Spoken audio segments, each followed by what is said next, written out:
முத்துவின் வின்எஸ்எஸ் brand அரிசிகள் தரத்திலும் சுவையிலும் என்றும் number 1.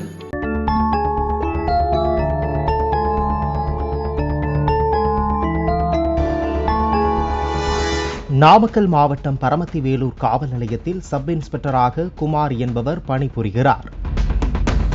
நேற்று சுண்டப்பனை பிரிவில் சாலையில் அமர்ந்து 5 பேர் பிரியாணி சாப்பிட்டுக் கொண்டும் மது அருந்திக் கொண்டும் இருந்துள்ளனர்.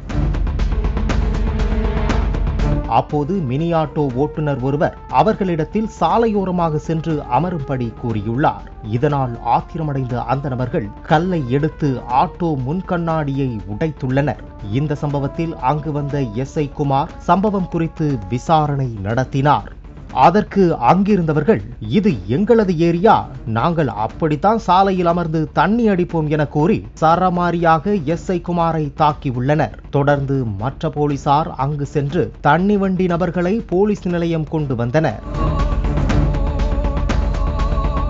கைதானவர்கள் ராமதேவம் கிராமத்தில் VAO-வாக பணிபுரியும் சிவபிரகாசம், வேலூரைச் சேர்ந்த டாக்டர் லெனின், முகிலன், பொத்தனூரைச் சேர்ந்த திலீபன், பூபதி என்பது விசாரணையில் தெரியவந்தது. தாக்குதலில் காயமடைந்த எஸ்ஐ குமார் வேலூர் அரசு மருத்துவமனையில் சிகிச்சை பெற்று வருகிறார். காங்கயம் முத்துவின் வின்எஸ்எஸ் பிராண்ட் அரிசிகள் தரத்திலும் சுவையிலும் என்றும் நம்பர் 1.